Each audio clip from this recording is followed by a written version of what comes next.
ये जो आजकल बहुत से एड्स भी चल रही हैं, मैं आपसे पूछना चाहूंगी, फुली फंडेड स्कॉलरशिप्स हर पोलैंड में हो रही है और ये क्या सच है? देखिए, इटली में ऐसा हो रहा है कि इटली में फंडेड जो है स्कॉलरशिप है, लेकिन इटली में एक रेशो ये है कि 10,000 लोग अगर अप्लाई कर रहे हैं तो कैन यू इमेजिन कि सिर्फ 50 का वीज़ा आता है 10,000 में से। क्यों? क्योंकि ये होता है नीड बेस्ड प्रोग्राम, जिसको आप कहते हैं चैरिटी प्रोग्राम। अच्छा। इटली एक चैरिटी प्रोग्राम जो है वो लॉन्च करता है, जिसमें हमारे यहाँ के जितने भी जो हैं लोग वो अपने आप को बेहद गरीब शो करते हैं और अप्लाई कर देते हैं। अब 10,000 में से रेशियो क्या है? 50 का वीज़ा आता है। तो इसलिए हम पहले कैंडिडेट्स को बताते हैं कि देखें, अगर आप नीड बेस इटली पे जा रहे हैं तो आपको ये माइंडसेट रखना है कि वीज़ा रेशियो के चांसेस बहुत कम है।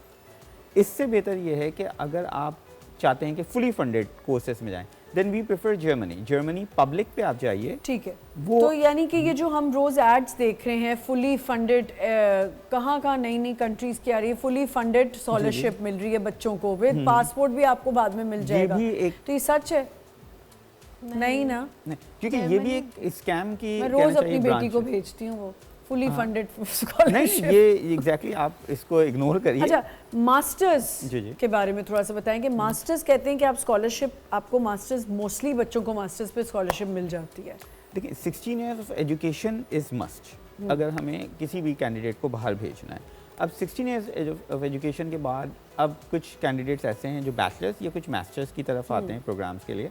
अब मतलब ये ज़रूरी नहीं है कि मास्टर्स को फुली फंडेड स्कॉलरशिप मिलेगी। It's not necessary. यूके का बताएं। यूके में तो ऑब्वियसली बात है कि पब्लिक प्राइवेट का कोई ऐसा कहना चाहिए कॉन्सेप्ट नहीं है, आपको फीस दे के ही पढ़ना है। नहीं, जैसे यूके ने निकाली थी चिनाइविंग समथिंग, ब्रिटिश काउंसिल से आए थे लोग, उन्होंने मुझे बताया था कि उनकी चिनीविंग के नाम से कुछ है। देखिए, एक ये प्रोग्राम लॉन्च ज़रूर हुआ था, लेकिन इतना सक्सेसफुल नहीं हुआ। एग्जैक्टली, क्योंकि वही बात आ रही थी कि उसमें उनको हर्डल्स हो रहे थे। यहाँ पे जो लोग थे वो डिफरेंट कहना चाहिए वेज से उसको इन्होंने बच्चों का सोशल वर्क का भी देखना था कि बच्चा कितना सोशल वर्क करता है। ऐसे प्रोग्राम्स की डिमांड्स बहुत हाई होती हैं जिन्हें हमारे यहाँ के नॉर्मल बच्चे ना कम्पीट नहीं कर पाते। एग्जैक्टली। अच्छा, ये जो इन्होंने ये निकालते कि आपके वो जो पॉइंट्स होते हैं कुछ सोशल वर्क के, बच्चे वेलफेयर करे होते हैं, A-levels O-levels में बच्चों को भेजा जाता है, वो क्या है उसके? देखिए, स्टडी की अगर हम बात करते हैं, स्टडी अब्रॉड में, तो हमारे पास सिर्फ ये एक तो आइल्स, PTE, OET, डिलिंगो, ये टेस्ट के जो हैं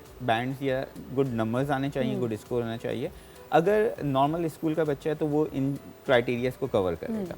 अगर आप बात करते हैं O-levels की, तो O-level के बाद A-level स्टूडेंट, जिस एक स्टूडेंट ने A-level पास आउट किया और तीनों सब्जेक्ट्स में मेजर्स में उसके अच्छे कहना चाहिए कि मार्क्स हैं, देन उसको आइल्स की नीड नहीं होगी। वो एक प्लस पॉइंट होता है कि वो अपने उस रिजल्ट की बेस पे अपना केस आगे प्रोसीड करवा सकता है। बट ऐसा सच एज नहीं होता है हमारे पास स्टडी पे कि वो बच्चा किसी फाउंडेशन के साथ कनेक्टेड है, चैरिटी वर्क कर रहा है, सोशल वर्क में इन है तो उसके पॉइंट्स मिलेंगे। तो स्टडी पे इट डजंट मैटर। सही, यहाँ पे हमें एक छोटा सा ब्रेक लेना है। आई थिंक बहुत अच्छी कॉन्वर्जेशन हो रही है, इन्फॉर्मेटिव है।